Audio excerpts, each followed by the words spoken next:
Coming up now on your spoiler-free wrestling news rundown, we've got all the updates coming from the Best of the Super Juniors in Japan. We've also got all the updates coming from the Owen Hart Foundation tournament in AEW and news from elsewhere around the wrestling world. Subscribe to Spoiler-Free Wrestling for all your wrestling news. Before we get into the Best of the Super Juniors, just a quick update on the Kota Ibushi situation. In previous videos, we have noted that Ibushi has been critical of New Japan Pro Wrestling's management, making various accusations online, including them pressuring him to return from his shoulder injury sooner than he should. There are no real solid updates to this situation at the moment. Ibushi is still under contract to New Japan. The last tweet he sent out was on May 14th, and a translation of it reads, "Fight to the end, I won't give in to those guys." One small update is that AEW's Michael Nakazawa tweeted in regards to the Kota Ibushi situation, saying, "I have been in Japan since May 7th for my visa renewal, and of course I saw him. There has been problems with the person I could have helped with, but he has been determined and there has been nothing I could have helped with him, but all I can tell him is that he is not alone." So we will keep you up to date with any developments in this story. Make sure you are subscribed to Spoiler-Free Wrestling. In the video that we released on Monday, we covered the results from the opening night of the Best of the Super Juniors, which took place on Sunday and featured wrestlers from the A block. So now let's go into the results from Tuesday's and Wednesday's show. Tuesday's show was the opening night for the B block, and it kicked off with a match between El Lindaman and Doki, with Doki picking up the victory with the Suplex de la Luna. Now, Kevin Kelly actually referred to this as a bit of an upset on commentary, but there also appears to be a bit of a rivalry or angle brewing between Doki and his Suzuki-gun teammate El Desperado. These two got face-to-face with each other at the press conference, and so it appears that they are building an angle leading up to their match later in the tournament. Perhaps the two stablemates will bury the hatchet after they have faced each other one-on-one, but that is something to keep an eye on, is the developing story between Doki and El Desperado. In the second match, El Phantasmo from Bullet Club defeated Bushi, and that's notable because in last year's tournament, Bushi defeated El Phantasmo, so Phantasmo avenges that loss. In the third tournament match on Tuesday's show, Robbie Eagles defeated Wheeler Yuta. This was an excellent match, and Wheeler Yuta had mentioned in the press conference that he's going to show off a more violent side, something that has been taught to him by his Blackpool Combat Club stablemates in Bryan Danielson, Jon Moxley, and William Regal. So Yuta definitely showed off a very aggressive style, very similar to what you would see Bryan Danielson wrestle. However, it was Robbie Eagles who would pick up the victory with a roll-up. However, I would say an impressive outing for Wheeler Yuta in his first tournament match. Then in the semi-main event, I thought this was an upset. The United Empire's TJP defeated Master Wato, and actually TJP at the press conference for the B block mentioned that he wanted to bring the junior heavyweight tag team titles into the United Empire, and so TJP picks up a submission victory over Master Wato, who is of course one half of Team 6 or 9, the IWGP Junior Heavyweight Tag Team Champions. So perhaps TJP and a partner might get a crack at those titles at a later date. And then in the main event, someone who I think has to be considered the strongest favorite in the B block, El Desperado picked up a victory over CMLL's Teton. This was also an excellent match, so perhaps El Desperado's biggest competition in the B block will come from his own stablemate, Doki. That takes us to Wednesday's show, and it would be the second night for the A block. The first tournament match on Wednesday's show saw Yo get into the win column after losing his first match in the tournament. He picked up a victory over Clark Connors. Clark Connors drops to 0-2. And then in the second match, it was 2 in a row for Impact X Division champion Ace Austin. He improves to 2-0 after defeating Kanemaru, who now drops to 0-2. Then in the third tournament match, Alex Zayne follows in Ace Austin's footsteps. He is another debuting wrestler in the Best of the Super Juniors to go to 2-0. He defeated Sho with the Taco Driver. And these are all clean victories, so good showing so far for Ace Austin and Alex Zayne. That takes us to the semi-main event, and despite Taguchi having originally promised to do, and I quote, no butt stuff during this tournament, we got more butt stuff in this match than anyone bargained for. Kevin Kelly was quite upset with the amount of butt stuff that took place, specifically during the finish of the match, where Taiji Ishimori was going for a sunset flip, and Taguchi, who has done this in several recent matches, pulled down his pants as if he was going to stick his bare bottom into Taiji Ishimori's face. Taiji Ishimori, however, countered this into his own pinning combination. Taguchi's bare butt is staring into the lights for all to see as Taiji Ishimori picked up the 3 count on Taguchi. So Taiji Ishimori goes to 2-0. Taguchi goes to 0-2 and has not lived up to his promise of not doing any butt stuff in this tournament. Then in the main event, Francisco Akira, in just his second Best of the Super Juniors match ever, is taking on one of the greatest Best of the Super Juniors competitors of all time, Hiromu Takahashi, but it would be Takahashi who would pick up the victory over the most recent addition to the United Empire. So Takahashi improves to 2-0. And so with both Takahashi and El Desperado picking up wins in the most recent main event, one has to wonder if it's not a strong chance that we see another match between Takahashi and El Desperado take place in the finals of this tournament. They are definitely the favorites to win each of their blocks, but we'll just see how the tournament goes. There's always plenty of surprises. So there is a show scheduled for Thursday as well, and as of this recording, the show just finished airing, but we do have a 24-hour spoiler warning on this channel, so we won't go over the results. We will, however, go over the lineup for any of you who have not had a chance to watch the show yet or would like to at a later time. So the lineup for Thursday's show has Wheeler Yuta going up against Doki. Wheeler Yuta is 0-1, Doki is 1-0, and so we'll see if Doki can continue his winning stretch en route to a match with El Desperado. Wheeler Yuta, this tournament could be a learning experience for him. It'll be interesting to see what his final record is when the tournament concludes. We will also see Teton, who is 0-1, go up against El Lindaman in the second tournament match. Both of them are 0-1. In the third match, Robbie Eagles is 1-0, and he'll take on Bushi, who is 0-1. In the semi-main event, Master Wato is 0-1. He'll go up against Bullet Club's El Fantasmo, who is 1-0. And in the main event, El Desperado will go up against the United Empire's TJP. Both of them won their first matches in the tournament. That then takes us to Saturday's show, where we will go back to the A block. Matches scheduled for that show include Clark Connors, who's 0-2, going up against Sho, who is also 0-2. In the second match, Taguchi is also 0-2 and has continued to do butt stuff despite earlier promises. He'll go up against Francesco Akira, who is 1-1. Then we will see Yo, who is 1-1 in the tournament so far, against Kanemaru, who is 0-2.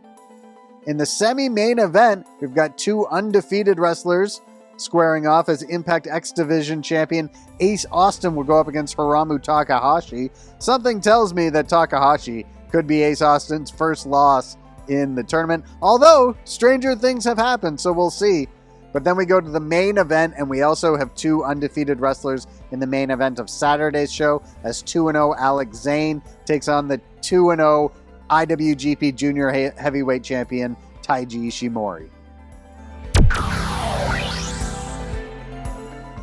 The Best of the Super Juniors is not the only tournament ongoing right now, as we are deep into the Owen Hart Foundation tournament in AEW to crown the first men's and women's winners of the Owen Hart Cup.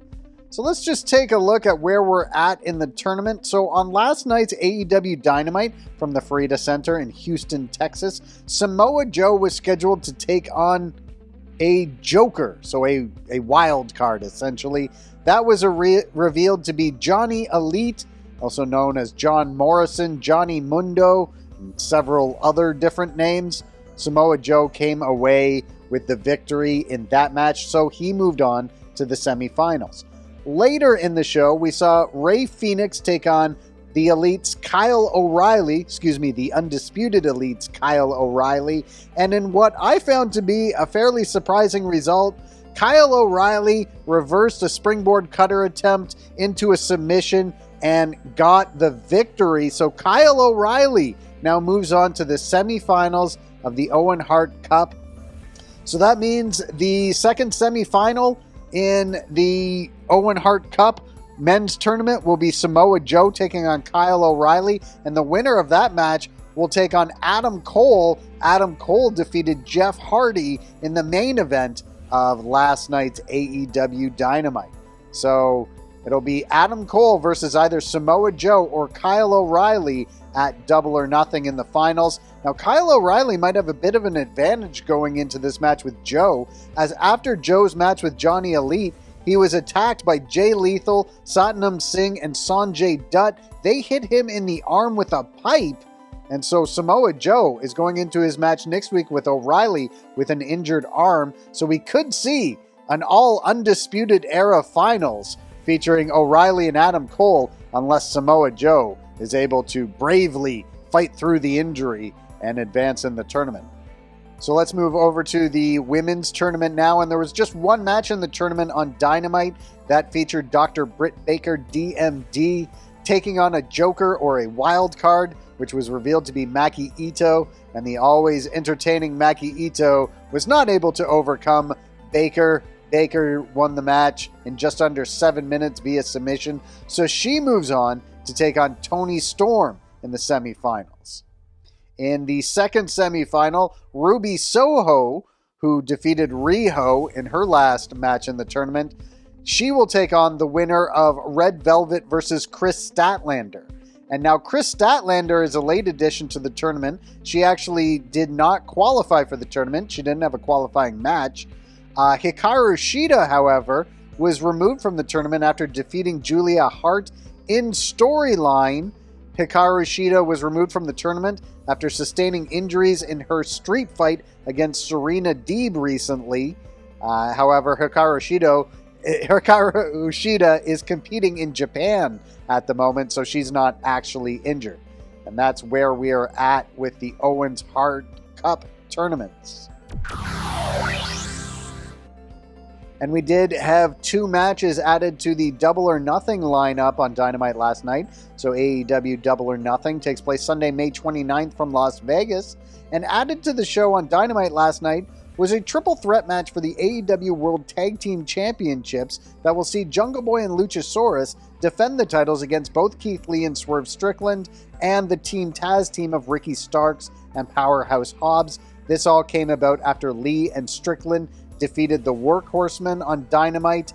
That then led to Ricky Starks and Powerhouse Hobbs coming out for a promo battle, and then Jungle Boy, Luchasaurus, and Christian did the same, with Christian announcing the match.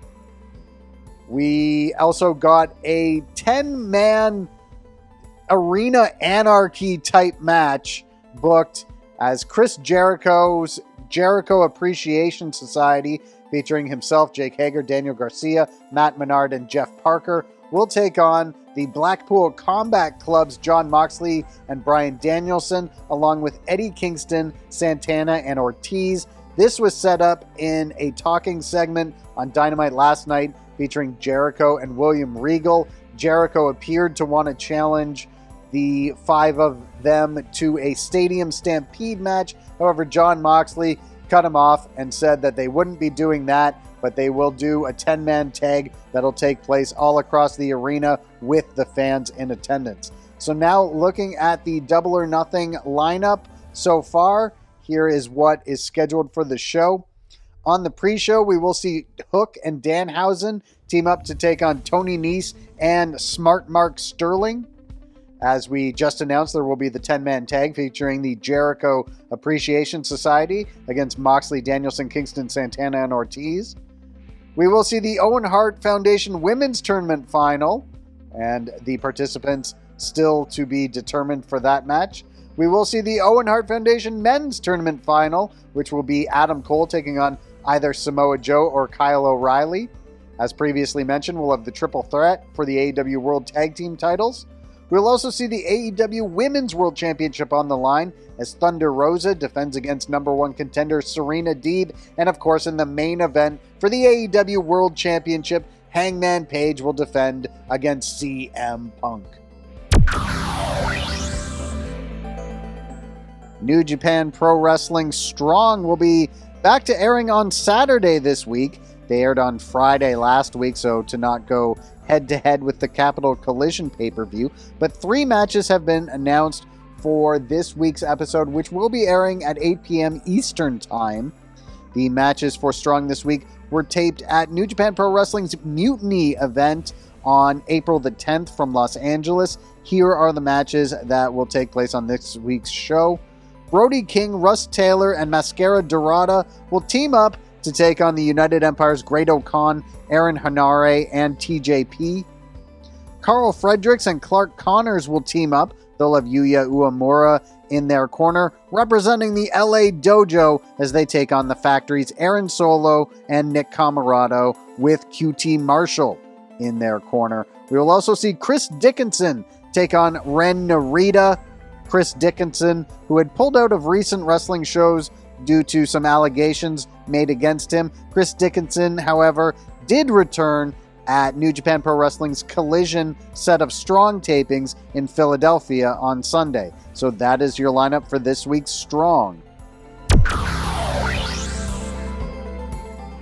The former Authors of Pain from WWE have started their own wrestling promotion in the UK titled the Wrestling Entertainment Series. Their first show will take place from the Motorpoint Arena in Nottingham, England on Saturday, June 4th, and will air live via pay-per-view on Fight TV.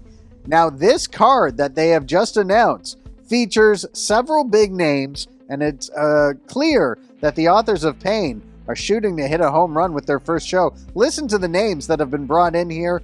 In the main event for the inaugural World Championship of the promotion, the former Braun Strowman will take on former UFC star Alistair Overeem.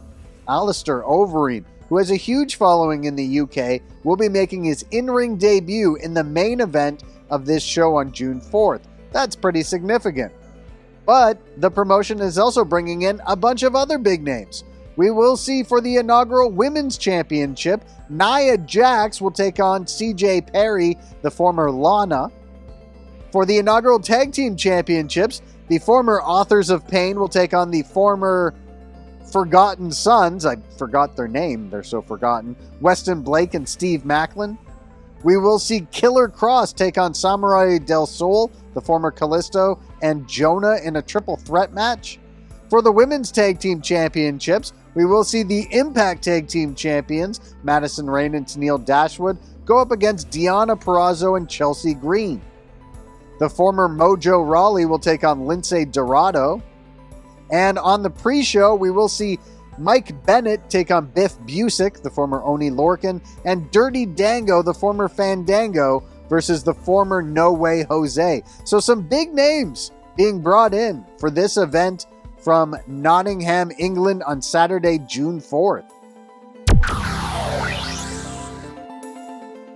Ric Flair is set to return to the ring one last time for Jim Crockett Promotions presents Ric Flair's last match from the Nashville Fairgrounds as part of StarCast 5 on July 31st. Now, no opponent has been officially confirmed for Ric Flair on the show. However, the rumor is that Flair will be teaming with FTR to take on the Rock and Roll Express and a partner.